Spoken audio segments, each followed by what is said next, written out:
There is a person you have built in your mind, a depth they may not have, a patience they have not shown, a wisdom you needed them to carry. One day, they do something small and ordinary, and the whole figure cracks. You think you are finally seeing them clearly. You are not.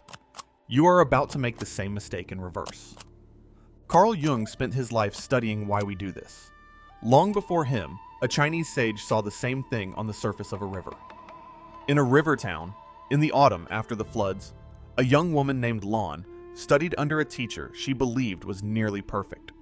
Master Hao could read a pulse, calm a frightened child, set a broken bone without a sound.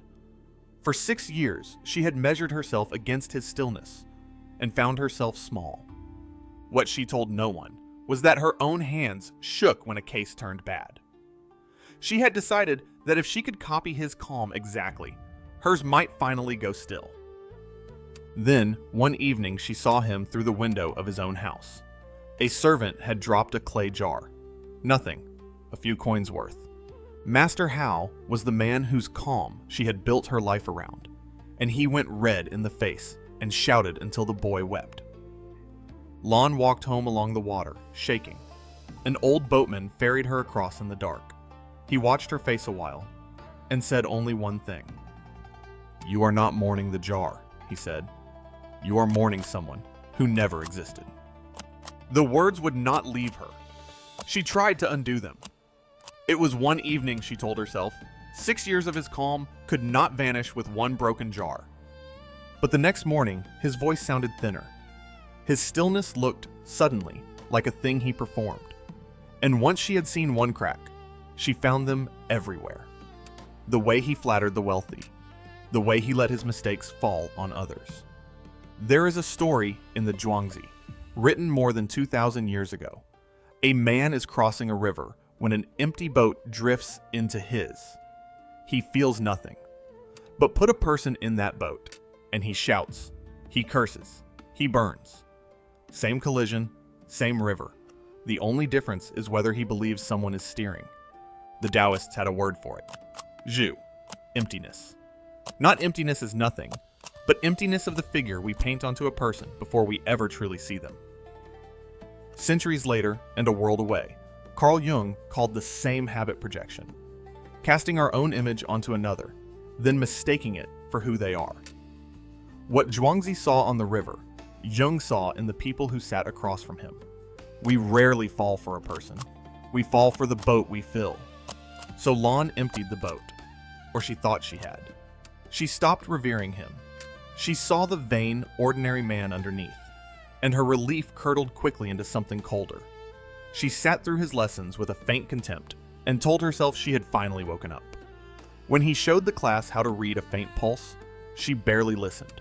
A small man, she'd decided, had nothing left to teach her. Days later, a feverish child came in. Her fingers found nothing at the wrist, and she sent the mother home, uneasy, unsure why. But peace did not come. She had not emptied the boat at all. She had only taken down the golden picture and hung a darker one in its place. She had changed the colors, nothing more. It was the river that showed her. One gray morning, crossing again, a boat slipped its rope upstream and drifted straight into theirs with a hollow knock.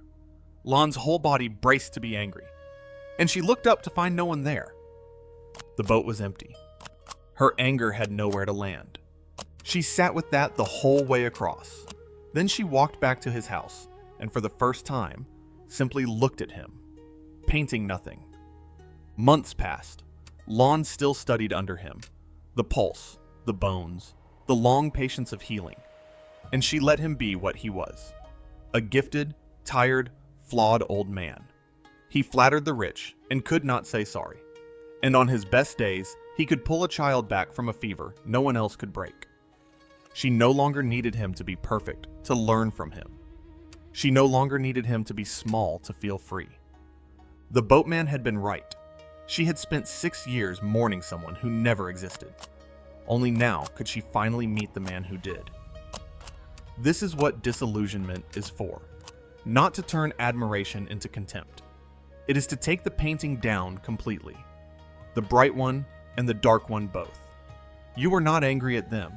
You were angry at the boat you filled. Who have you been idealizing? Or the one you swung the other way and quietly rode off? Tell me in the comments which picture you are still holding. Thank you for watching. Somewhere upstream, an empty boat turns slowly in the current, carrying no one, blaming no one, drifting on.